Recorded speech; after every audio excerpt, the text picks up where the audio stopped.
Politicians are making a complete spectacle of themselves at the moment. People have lost faith in politicians, they don't trust them.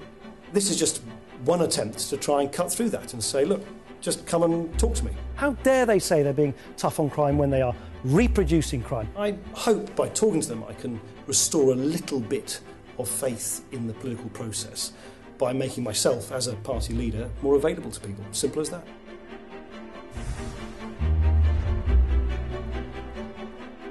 I'm an ex-offender myself, been out of prison 6 years now.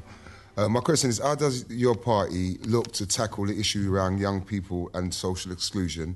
And what is your party's stance on rehabilitation of ex-offenders? I'm so glad you asked. It's one of the things I feel more passionate about than almost anything else. I mean, I think we're going to look back in 50 years' time and think, what on earth were we doing?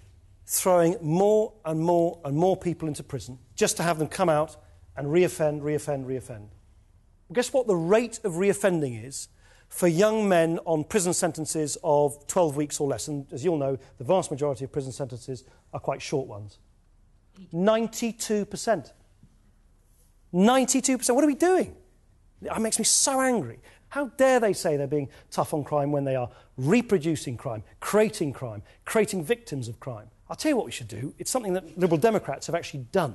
A couple of years ago, I went to Chard, and the Liberal Democrat councillors there asked exactly the question you do, which is, how do we stop the youngster of today who's getting into trouble become the hardened criminal of tomorrow?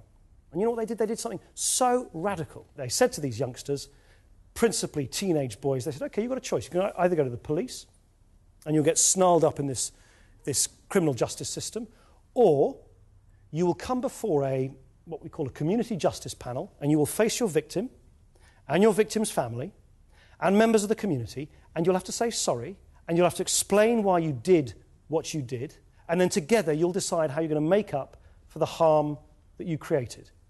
Guess what the reoffending rate is of that scheme we've been running in Chard? So remember the 92% figure?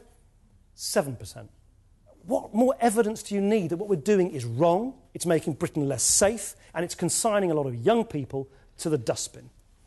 Yeah, I promised. How do you convince people of the benefits of the EU, and sort of linked to that, would you try and make it better?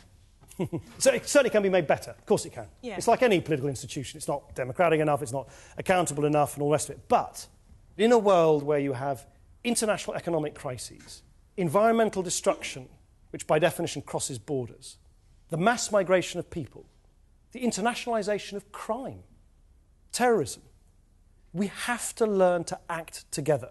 We are much stronger together than we are if we fall apart. And it's why, actually, come these elections in June, the European elections, many people will be bored to tears. Actually, there's a really important principle at stake. And it's a very simple question. Do you believe we are safer, more prosperous and greener by working together in Europe or not? I emphatically think we are.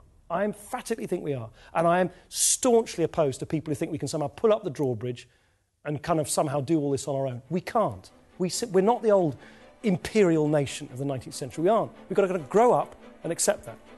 Thanks very much, Dean, for coming. Thanks.